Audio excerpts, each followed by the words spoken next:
A first sentence which I'll tell you, that is, you made me crazy.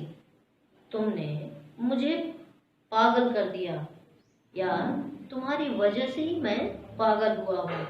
Are gone up mad due to you.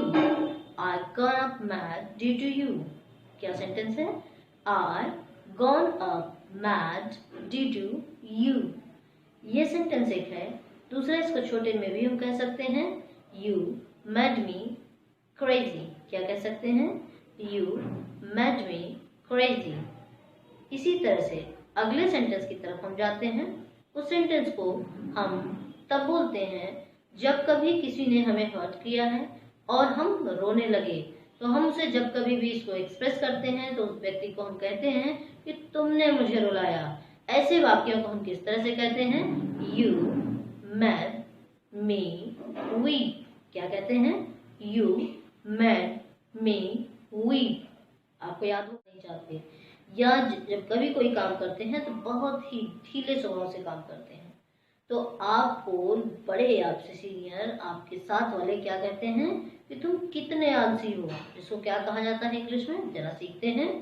How lazy you are. क्या कहते हैं? How lazy you are. क्या कहते हैं? How lazy you are. तो हम इस वाक्य को कहेंगे शेम ऑन यू. क्या कहेंगे? Shame on you. किसी को आप अपने घर बुलाना चाहते हैं, फॉर्चुनेटली उससे आपकी मुलाकात रास्ते में हो जाती है, तो आप उससे कहते हैं आइएगा ज़रूर. क्या कहते हैं आप? आइएगा ज़रूर. तो इसको इंग्लिश में बहुत आसानी से कह सकते हैं डू कम. क्या कहते हैं? Do come. ठीक है.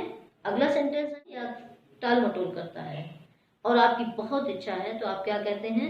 बस थोड़ी देर के लिए, लेकिन आइएगा ज़रूर. तो इसी बात को हम कह सकते हैं just for a while do come. क्या कहेंगे? Just for a while do come. एक बार फिर मैं रिपीट कर दूं. तौलिया निचोड़ दो या तौलिया का पानी निचोड़ दो, तो हम क्या कहते हैं? Ring the towel. क्या कहते हैं? Ring the towel. और अगर आप किसी कारण से रात भर सो नहीं पाए हैं और आप किसी से कहते हैं या कहना चाहते हैं कि मैं रात भर सो नहीं सका, तो इसको इंग्लिश में कैसे कहेंगे? चलिए सीखते हैं. I could not sleep all night. क्या कहते हैं? I could not sleep all night. I could not sleep all night. इसे हिंदी में क्या कहते हैं आप? कि मैं रात भर सो नहीं सका. ऐसे वाक्यों को आसानी से आप कह सकते हैं.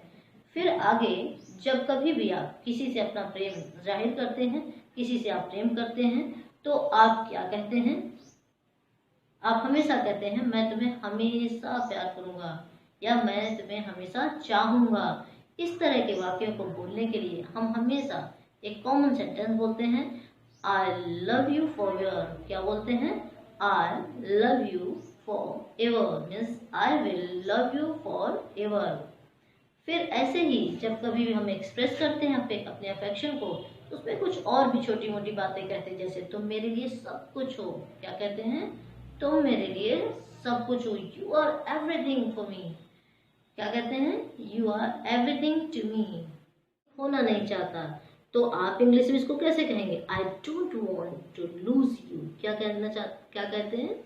I don't want to lose you.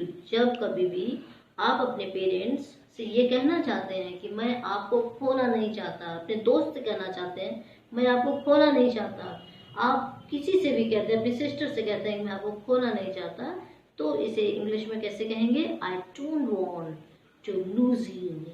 इसी तरह से हम अगले सेंटेंस की तरफ आते हैं. देखिए बहुत आसान है. जब कभी भी हम एक दूसरे के लिए बने हुए हैं, ऐसे वाक्य कहना है कि हम एक दूसरे के लिए बने हैं, तो आसानी से इसको इंग्लिश में कह सकते हैं we are made for each other. क्या कहते हैं? We are made for each other. क्या कहेंगे? We are made for each other. ऐसे ही अगर किसी ने कहा कि मैं तुम्हें हमेशा चाहता रहूंगा या मैं तुम्हें हमेशा स्नेह करता रहूंगा, प्रेम करता रहूंगा, तो इंग्लिश में इसको कैसे कहते हैं? I love you for your. क्या कहते हैं? I love you forever. I will love you forever. ठीक इसी प्रकार हम अपनी बातों को कहते हुए आगे के सेंटेंसेस में बहुत बार ऐसे वाक्य बोलते हैं जब हम भावुक हो जाते हैं कि तुम मेरे लिए सब कुछ हो। क्या क्या कहते हैं? तुम मेरे लिए सब कुछ हो। You are everything to me. क्या कहते हैं? You are everything to me. अरे पर नाचो। ऐसे वाक्य कि मैं आपके हाथ की कठपुतली नहीं हूँ या किसी के हाथ की कठपुतली नहीं हूँ, तो आप इंग्लिश में इसको कैसे कहेंगे? I am not any puppet. क्या बोलेंगे? I am not any puppet. बहुत आसान है बोलना। एक बार फिर हम बोल सकते हैं आई एम या I am not any puppet. मैं कोई कठपुतली नहीं हूँ। इसी क्रम में हम लोग सीख रहे हैं कुछ छोटे छोटे शब्द जो हमेशा हम लोग बोलते हैं लिखते समय, पढ़ते समय या बातचीत करते समय। जैसे हमें कहना है, किसी से भी कहना है हाल ही में, किसी से कहना है हाल ही में, या फिर हम कर सकते हैं वर्तमान समय में, तो हम उसे कहते हैं इंग्लिश में रिसेंटली। क्या कहते हैं? रिसेंटली। डैशबोर्ड पर आपके लिख करके आ रहा होगा रिसेंटली। ठीक है, हाल ही में। इसी को हम कभी कभी इस तरह से भी कहते हैं इन दिनों। क्या कहते हैं? इन दिनों, मतलब नाउ अ डेज। क्या कहते हैं? नाउ अ डेज। अगर हमें किसी से कहना है कोई बात नहीं, तो इसको इंग्लिश में कैसे कहेंगे? Never mind. क्या कहेंगे? Never mind. क्या कहेंगे? Never mind. या फिर हम इसे कह सकते हैं इट्स ओके। क्या कहेंगे? It's okay. ठीक उसी प्रकार जब कभी भी हमें किसी से भी कहना है हमेशा के लिए, किसी से कहना है, जैसे कोई भी सामान है हमने दे दिया और बोला कि हमेशा के लिए आपका है, ठीक है, तो हम उसे हमेशा के लिए जो शब्द है वो हम कैसे कहेंगे? ठीक है, हमेशा के लिए हम कहेंगे फॉर एवर। क्या कहेंगे? For ever. या फिर हम कहेंगे एवर मोर। क्या कहेंगे? Ever more. देखिए, ध्यान से देखते हैं, हम अगले सेंटेंस की तरफ आते हैं। जब कभी भी हमें कहना है किसी से हमेशा के लिए, तो हम दो वर्ड्स का इस्तेमाल कर सकते हैं। एवर मोर कह सकते हैं या फिर फॉर एवर कह सकते हैं। फिर जैसे कभी भी कहीं भी हमें कहना है अगली बार, कभी भी हमें कहना अगली बार, तो हम क्या कहेंगे? Next time. क्या कहेंगे? Next time. फिर अगर मुझे कहीं भी किसी दुकान पर हम लोग गए और हमें कुछ खरीदना है, हम कहते हैं यह वाला दे दीजिए या वो वाला दे दीजिए, तो हम इसको इंग्लिश में कैसे कहेंगे? यह वाला या ये वाला, तो हम कहेंगे दिस वन। क्या कहेंगे? This one. और हमें कहना है वो वाला, तो हम क्या कहेंगे? That one. क्या कहेंगे? That one. ठीक उसी प्रकार अगर हमें कहना है वास्तव में या असल में, तो हम कहेंगे इनफैक्ट। क्या कहेंगे? इनफैक्ट कहेंगे। सीख लीजिए जल्दी जल्दी, क्योंकि समय बहुत कम। लिखे हुए सेंटेंसेस मिल रहे हैं, आप उसको स्क्रीनशॉट भी ले सकते हैं या बार बार सुन करके चीज़ों को सीख सकते हैं। जैसे मैंने कहा कि बस बस काफ़ी है, मुझे और नहीं चाहिए, तो हम इसको इंग्लिश में कैसे कहेंगे? बस काफ़ी है, तो हम क्या कहेंगे? That's enough. क्या कहेंगे? That's enough. बिल्कुल सही, एग्जैक्टली।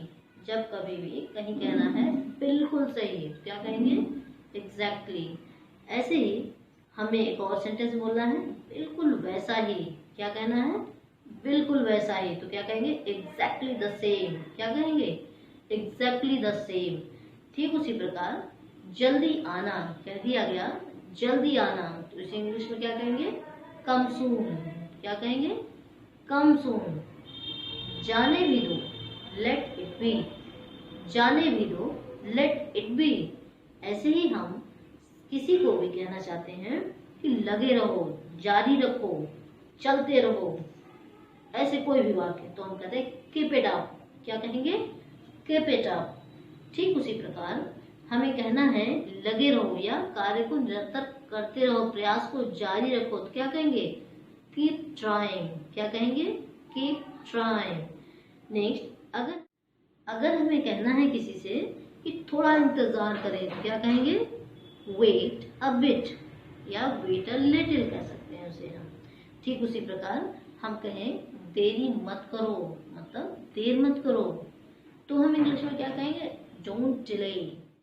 अगर हमें इंग्लिश में कहना है अपना ख्याल रखना, तो ये क्या कहेंगे, take care of yourself. क्या कहेंगे, take care of yourself. ठीक उसी प्रकार अगर हमें इंग्लिश में कहना है शायद, क्या कहना है, शायद, तो हम कहेंगे परहैप्स या फिर मे बी कहेंगे। ठीक उसी प्रकार अगर हमें कहना है जल्दी सोचो, तो हम क्या कहेंगे, थिंक हरी अप। क्या कहेंगे, थिंक हरी अप। और अगर हमें कहना है जरा सोचो, तो हम कहेंगे जस्ट थिंक। ठीक है, आगे हम लोग अगर कहें अंदर आ जाओ या अंदर की ओर आ जाओ, तो हम इंग्लिश में क्या कहेंगे, कम इनसाइड या फिर कम इन। कम इनसाइड या फिर कम इन। ऐसे ही हमें कहना है इतना नहीं। ठीक है, हमें क्या कहना है, इतना नहीं, तो हम इंग्लिश में क्या कहेंगे, नॉट दैट मच। क्या कहेंगे, नॉट दैट मच। और बताओ, टेल मी मोर। और बताओ, इंग्लिश में क्या कहेंगे, टेल मी मोर। अच्छी कोशिश की, वेल ट्राइड। अच्छी कोशिश की, वेल ट्राइड। ऐसे बहुत सारे सेंटेंसेस हम सुबह से लेकर शाम तक बोलते हैं। दोस्तों, अगर हम इन चीज़ों को तैयार कर लें तो इंग्लिश बोलना हमारे लिए बहुत ही आसान हो जाता है।